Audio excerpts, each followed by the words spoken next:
idući podiću tribinu, nadam se da tribina neće biti posljednja, nego uistinu samo prva u nizu.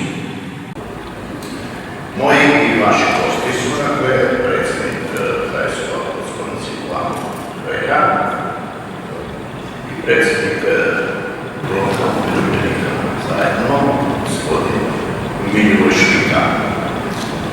S nama je predsjednica gradskog HSU-a gospođa Višnja Fortuna. Nadam se da ćete se uključiti u našu debatu. Gospodine Hrelja, ja vas molim, ne pričate, pretpostavljam nekoliko riječi samo o tome što mislite da ste vi napravili u prošlom mandatu i ostavimo samo na tome da ćemo vidjeti naravno što misle iz stranke opozicijske, a onda ćemo reći na ovaj drugi dio. Evo izvolite. Poštovane dame i gospodo, uvaženi voditelji gospodina Mitrović, ja moram reći odmah na početku da ovo nije susret stranke pozicije i opozicije, nego razlika puno veća. Vi ovdje imate pred sobom predstavnika časnih zadovoljstva i predstavnika Hrvatske stranke umirovljenika, koja je parlamentarna stranka u 3 mandata, dakle ukupno 12 godina, sa realizacijom gotovo 40 milijardi prava ovih 12 godina, dodatnih prava za umirovljenike koji bez nas ne bi bilo. Ne bi imao ko pitati, da nije bilo nas tamo, iskreno reći ne bi imao ko pitati, bilo da se radi o obeštećenju, bilo da se radi o pravima za nove umirovljenike, dakle oni koji su umirovljeni nakon 1999. godine. I ne samo ta dva velika zahvata, nego i na desetine manjih intervencija u mirovinski sustav, bez naših jednostavno ne bi bilo. Nije to samo hvala, to je činjenica. I ono ću govoriti na dio vaših, ajmo reći, činjenica koje ste izrekli i na pitanje kako će biti umirovljenicima u budućnosti. Teško će biti u budućnosti zato što ih svako razjedinjava, jer se povode za svakim obećanjem, jer za razliku od vas koji stalno učite, jer tako naučeni cijeli život je veliki broj umirovljenika vjeruje televiziji, koliko god bi bili vezani uz televiziju i ne provjerava vijesti, ne razmišlja. I s druge strane, nisu samo političke stranke krive za podjele umirovljeničkog korpusa, nego i udruge koje imaju statut svaka, dakle nisu po vertikali vezane, nego svaka djeluje vezano uz gradonačelnika, načelnika općine, veži konja niti gazda kaže, odnosno za neka prava za umirovljeničke udruge se daju glasove. Prema tome, fali jedan dio principijelnosti, jedan dio političke kulture, jedan dio osjećaja za pragmatično biranje. Dakle, biranje za rezultat, a ne biranje za ideologiju. Dakle, mi imamo puno iskustva i puno smo analizirali sve dosadašnje izborne cikluse i znamo da kad smo imali najbolje rezultate, dakle 2007. godine, tek je 10% umirovljenika bilo spremno interesno glasati za zaštitu svojih prava. I sad kad tih 10%, to je otprilike 100.000 ljudi, bilo je 120.000 ljudi, podijelite na 18 stranaka, onda znači da će u takvoj razjedinjenosti biti dosta teško.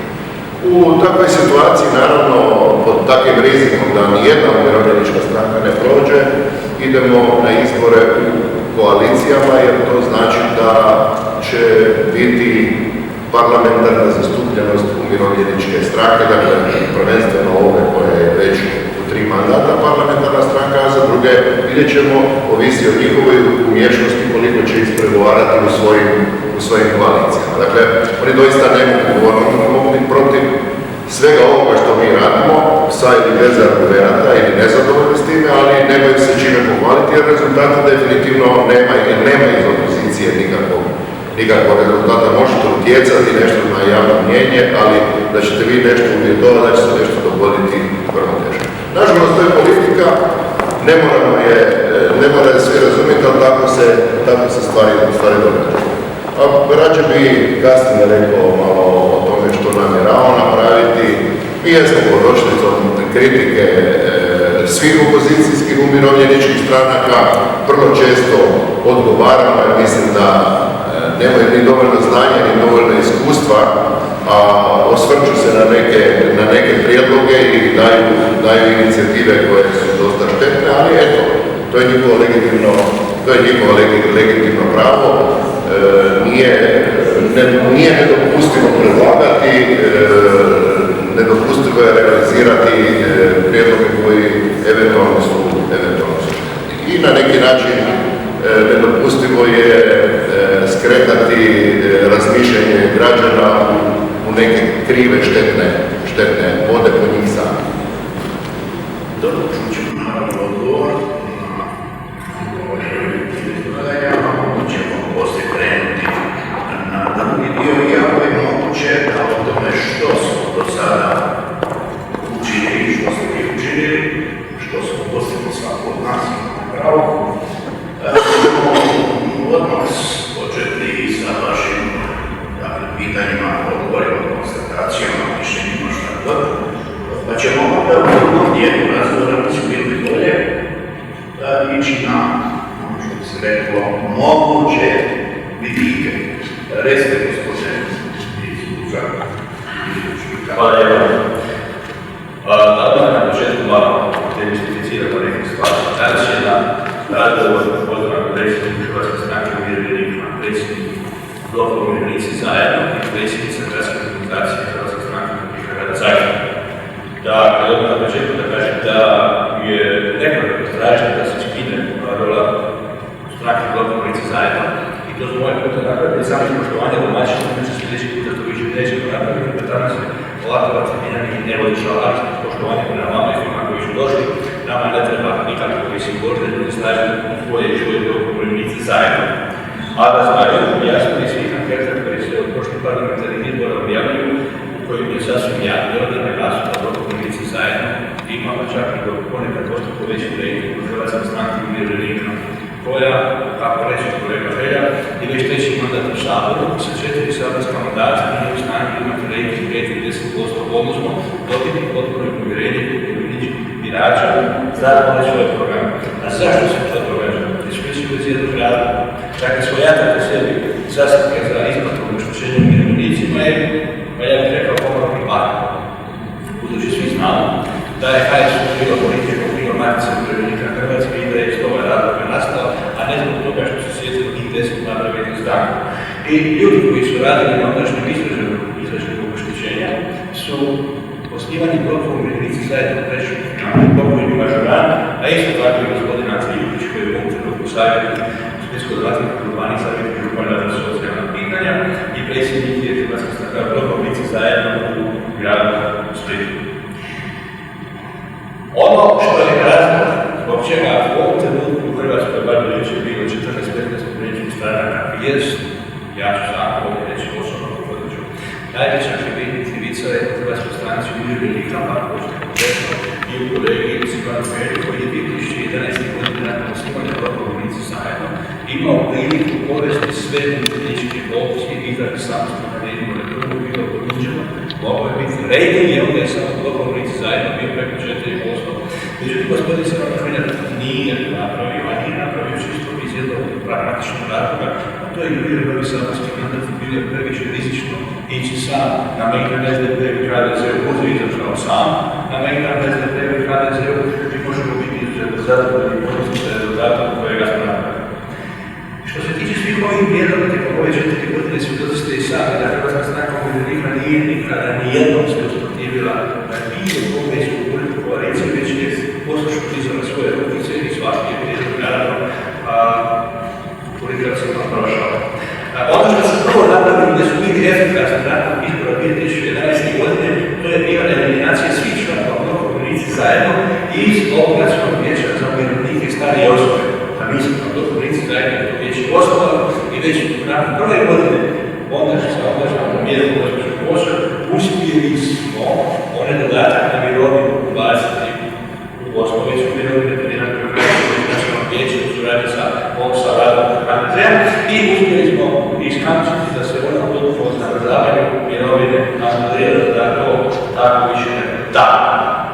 bilo koji novinar na nacionalnim medijima, kada mi govorimo da naša priopćenja ne objavljuju, oni kažu, pa znate, ali vi niste parlamentarna stranka. Dakle, ispada da su parlamentarne stranke one koje isključivo imaju ekskluzivitet na pamet, na prijedlog, da ne reći da je dobro, a izvan parlamentarne stranke mogu šutiti i čekati pa će ih neko prodati. Pa je tako bilo i na početku od ovog sa gospodinom Željom, koji ovdje kaže, mi smo parlamentarna stranka, šta je taj postoje ništa.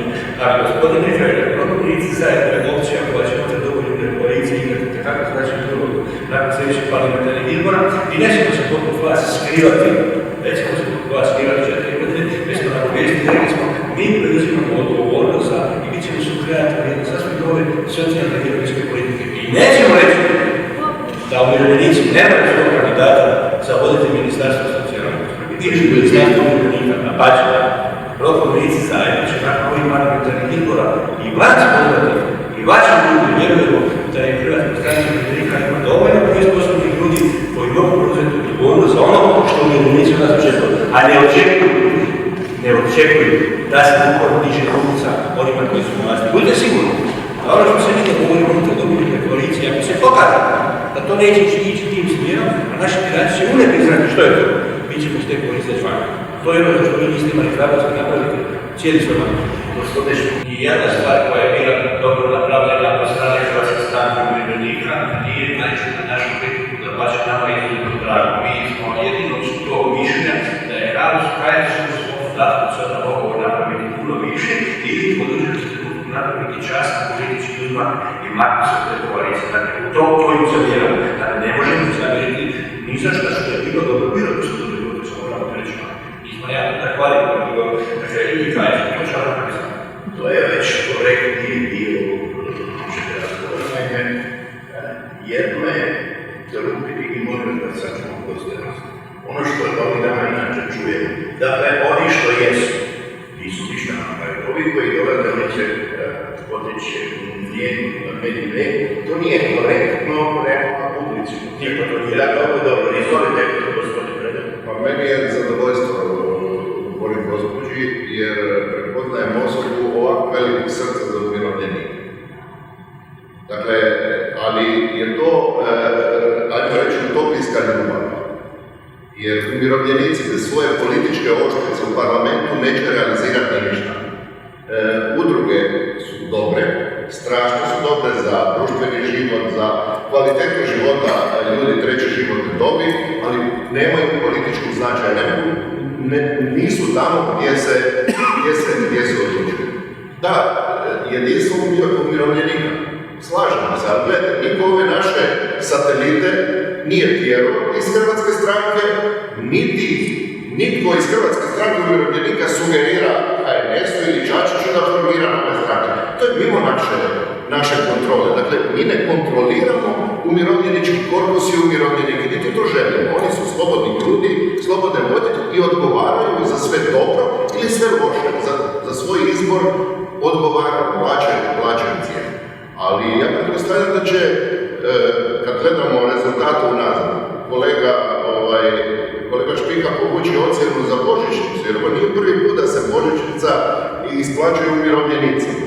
Isplatila se 2006. Isplatila se 2007. Nikad iz proračuna, nego iz imovine Kapital fonda 2 puta i sada će iz imovine umirovljeničkog fonda, ne mirovinskih fonda, nego fonda za obeštećenje.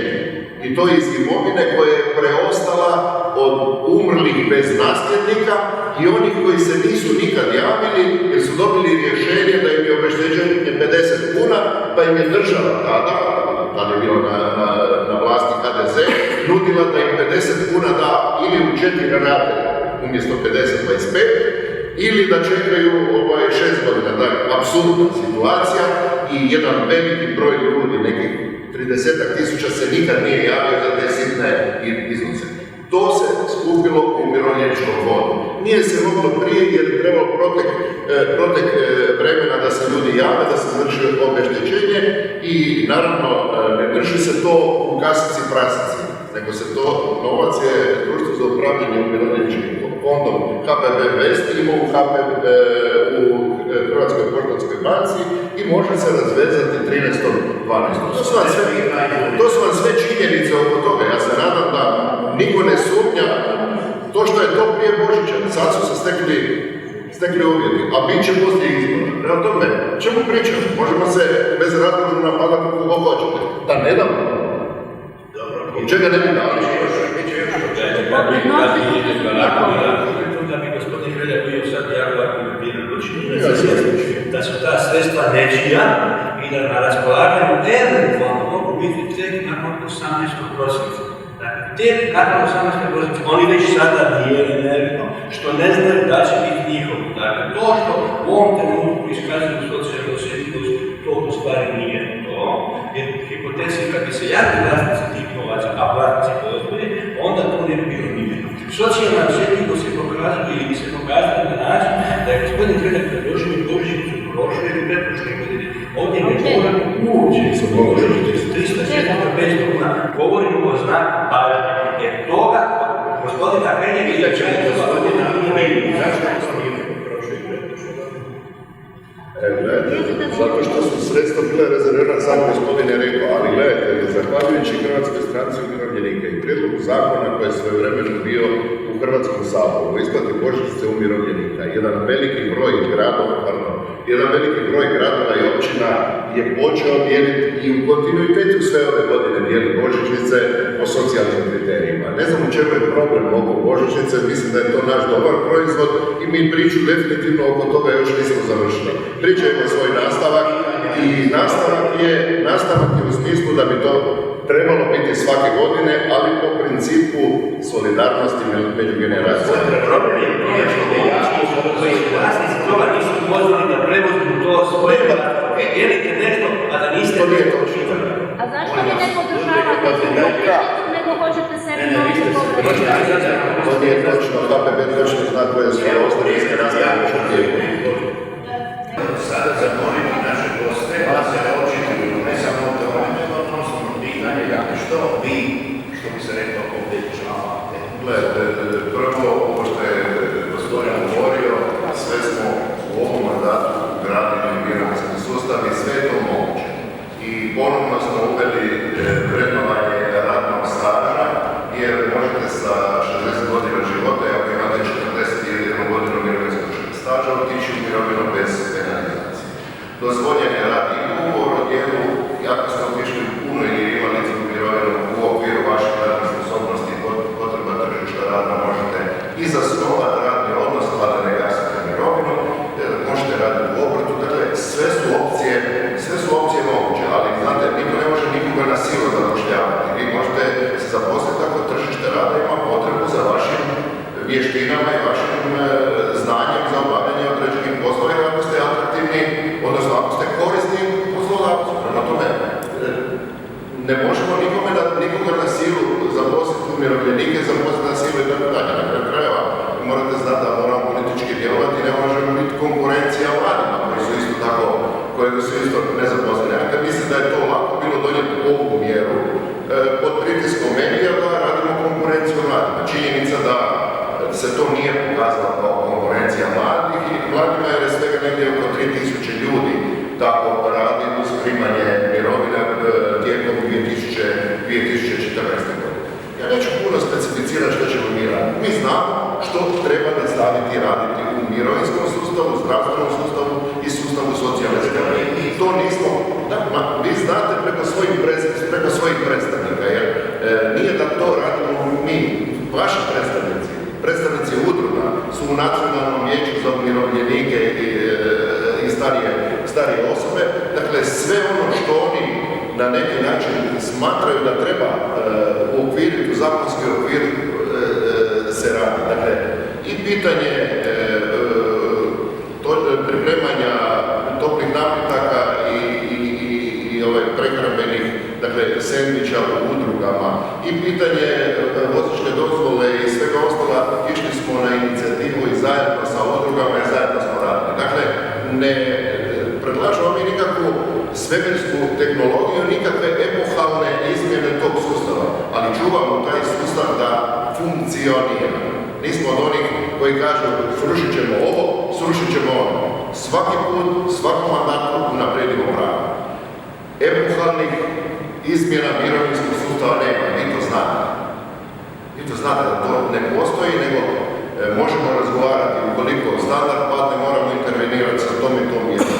Možemo sa tim i tim obuhvatom ići u mirovine. Ovo je dobra priča koja je otvorena, ali je otvorena na kraju mandata. Mi ćemo je sigurno početi u okviru sljedećeg mandata, a to je pitanje obiteljskih mirovina i to se ne može napraviti u kratko vrijeme, to se mora 1 godina raditi obrazci aktuarske matematike, jer oprostite, nije svejedno, ne možete reći onaj koji preživi će dobiti 50% od preminulog supruga. To se ne može tako reći, jer nije svejedno da li je jedan supružnik umro u 67. ili su zajedno živjeli do 90. Taj iznos u tom slučaju ne može biti isti, jer je to u odnosu na ukupan broj uplata, a zajedno su uplaćivali 70 godina. Dakle, u sustavu mirovinskog osiguranja, ono što izlazi vam mora biti u suodnosu sa onim što je uplaćivano u najvećem broju, uz 2 načela, solidarnost i uzajamnost.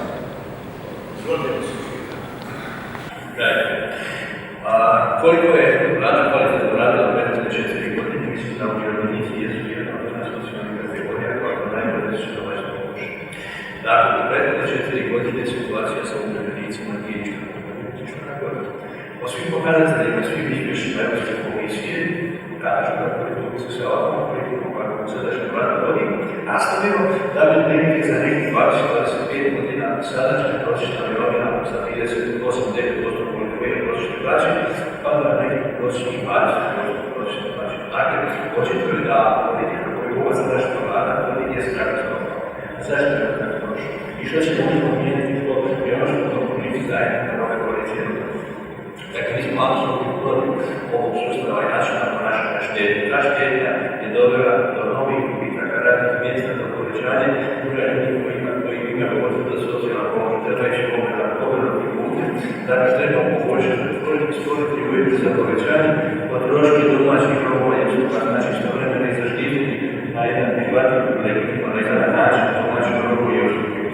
Ono što ćemo mi posebno voditi računa, a to je definicija koju mi želimo postići, ja vjerujem da ćemo uspjeti u ovoj 4 godine, a to je da mirovina svakom umirovljeniku bude dostatna za život dostojan čovjeka.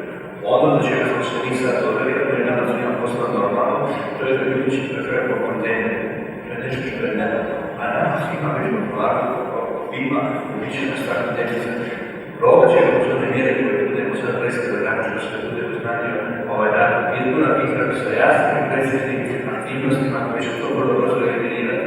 Čisto jedna mala preslika provizijsku, pa nisam zaboravio. Od 1991. do 1995. godine tijekom rata koji je trajao u Hrvatskoj, nikom niste vidjeli da će država kontejnera, nikom nije spavao na noći. Mi u ovom trenutku imamo preko 300.000 ljudi koji čekaju izgubiti jedini dom iz razloga što se Vlada nije sjetila promijeniti ovršni zakon te dopustiti da se kreditaci manje, odnosno definirati na način da obrnuti na kreditu kao neko uzeti koji ne može plaćati taj kredit od toga što je kupio radno mjesto, istim da mora biti moratorij na vraćanje kredita. Ono što mi radimo napraviti u naše socijalne mjere, a to je temelje direktive Europske komisije, a to je da svako domaćinstvo koje troši za energente više od 10% svojih prihoda ima pravo na subvenciju. A smo 2013. godine izvršali priopćenje i najavili da ćemo Vladu tužiti Europsku komisiju koju odmah navede, onda je tadašnja i sadašnja ministrica rekla da to se mi punimo kao nema se nigdje novaca. A onda su sad za 120.000 ljudi koji inače primaju socijalnu naknadu smislili da će dobiti vaučer 200 kuna na teret svih ostalih potrošača. To što se sad u ovom trenutku nudi, to što se radi, nema nikakvu glavu, nema nikakvu red i nije nikakva socijalna mjera. Ono što je temelj za bilo kako i napredak, pa i povećanje mirovina koje će trebati usklađivati s obzirom za rast cijena troškova života, jest to da treba poboljšati i povećati BDP, dakle treba povećati proizvodnju domaćih roba i usluga, jer ovo što sad današnji se hvali, kao izašli smo iz recesije nismo. Mi smo moguće na granici da smo izašli iz depresije, ali iz recesije se i o pravom način se može bližati tek sa gospodarskim rastom od 3 do 5%. Dakle, Koreja je